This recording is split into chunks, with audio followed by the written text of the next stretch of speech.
Assalamualaikum warahmatullahi wabarakatuh. Alhamdulillah wa syukrulillah wala haula wala quwata illa billah. Asyhadu an la ilaha illallah wahdahu la syarikalah wa asyhadu anna Muhammadan abduhu wa rasuluhu la nabiyya ba'dah. Allahumma sholli wa sallim wa barik ala Muhammad wa ala alihi wa ashabihi wa man tabi'ahum bi ihsanin ila yaumil qiyamah. Para pemirsa rahimakumullah, apa kabar semua? Saya harapkan kita semua dalam kondisi sehat walafiat, meskipun saat ini negara kita dan dunia masih dalam kondisi situasi pandemi COVID-19.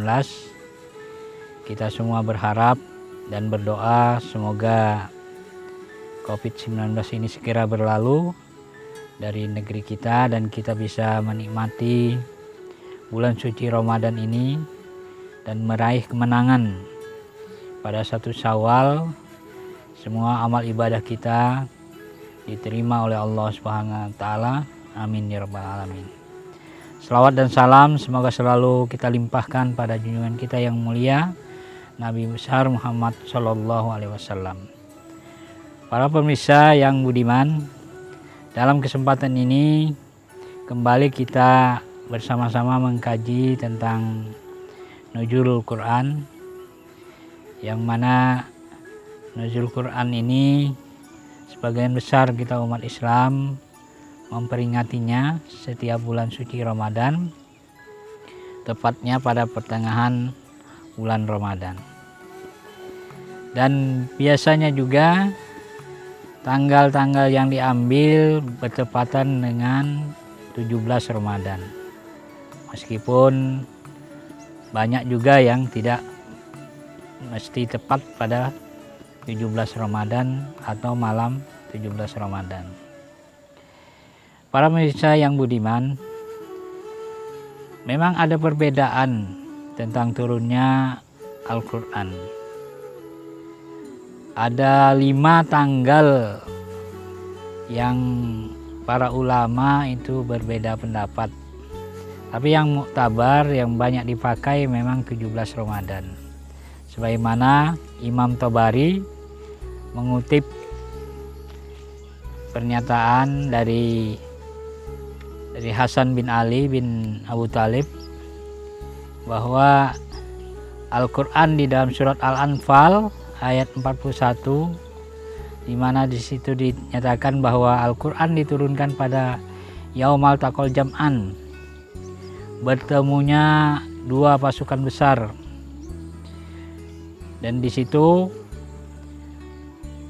Imam At-Tabari mengutip dari Hasan bin Ali bin Abu Thalib itu bahwa yang dimaksud Yaumal Taqal Jam'an itu yaitu pada saat perang Badar.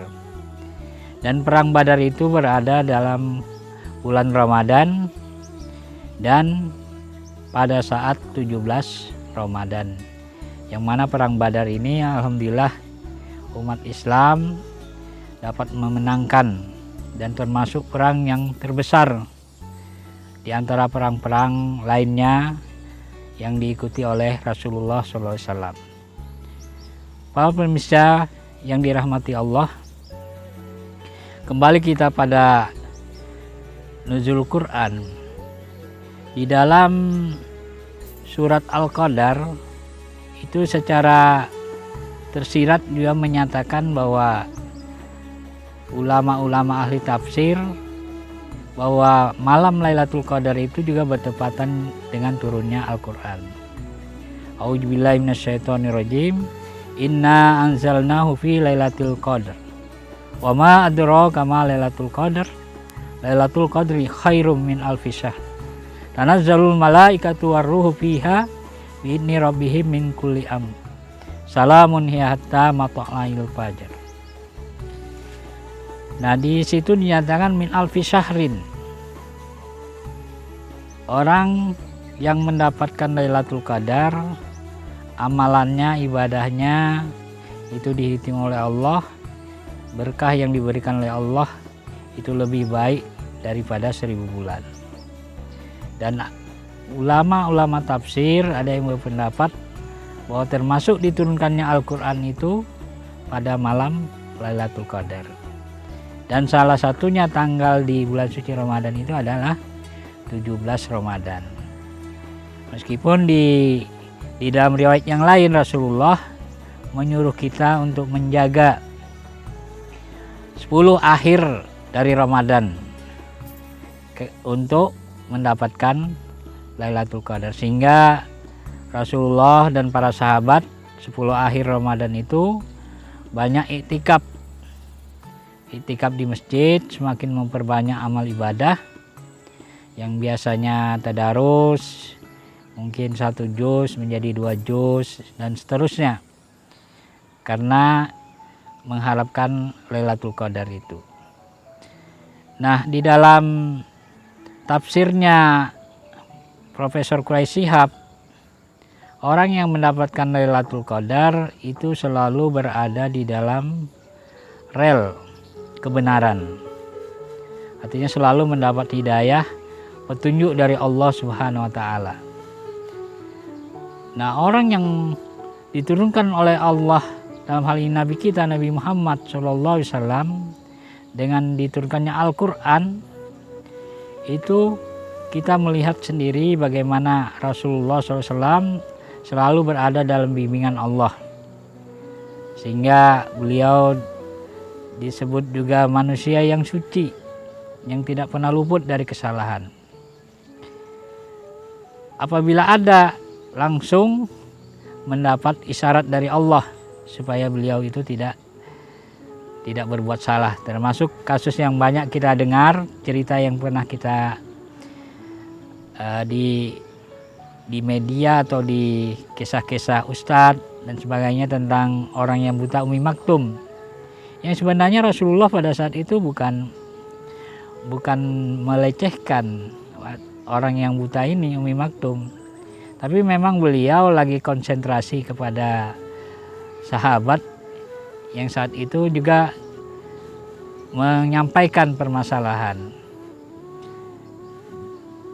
Jadi di situ Allah ingin mengisyaratkan kepada Nabi bahwa Umi Maktum walaupun dia orang buta juga perlu diperhatikan, dan itu bukan suatu kesalahan atau apalagi sifatnya dosa. Nah, para pemirsa rahimakumullah, kembali lagi kepada nuzulul Quran. Ulama sepakat bahwa ayat yang turun pertama kali sebagai tanda turunnya Al-Quran itu surat Al-Alaq ayat 1 sampai 5. Iqra bismi rabbikal ladzi khalaq. Allah menyuruh kita untuk membaca alam ini, membaca kitab suci Al-Quran. Apalagi pada bulan suci Ramadan ini, tentunya Al-Quran tidak hanya kita baca, kita tadarus, kita pahami, kita jadikan pedoman, kita amalkan, kita wujudkan dalam kehidupan kita sehari-hari. Nah, kalau Al-Quran ini kita amalkan, kita implementasikan, atau istilahnya Profesor Syafi'i Ma'arif itu membumikan Al-Quran. Artinya bagaimana nilai-nilai Al-Quran ini hidup di tengah-tengah masyarakat.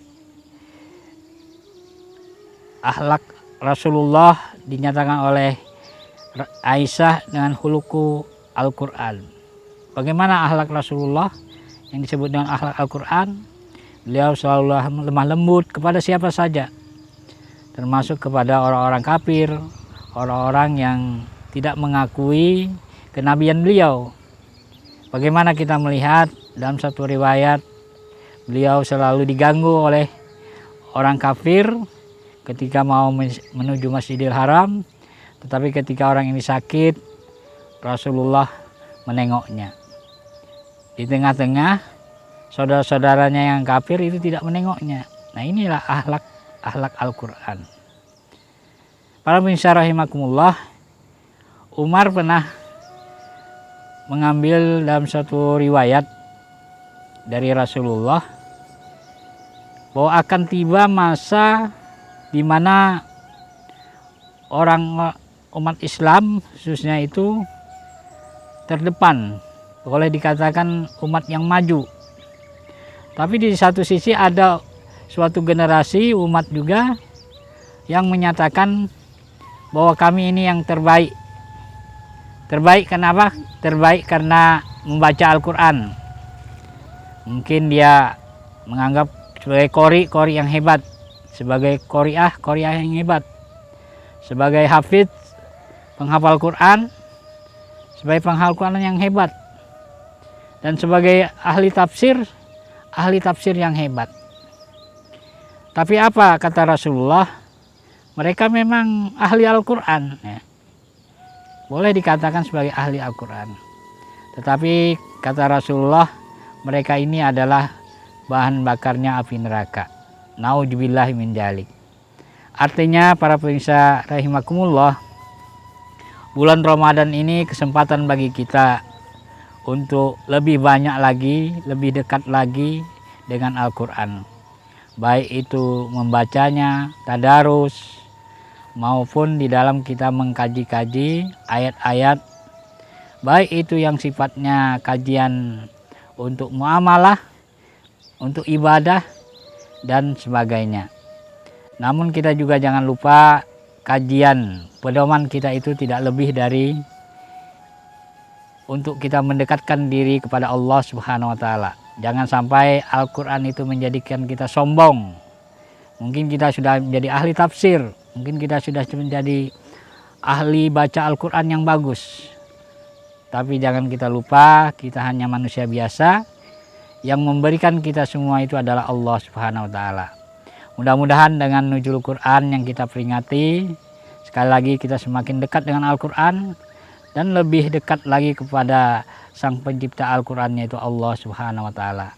Demikian yang dapat saya sampaikan, mudah-mudahan ada manfaatnya. Kurang dan lebihnya mohon dimaafkan. Selamat berbuka puasa. Wassalamualaikum warahmatullahi wabarakatuh.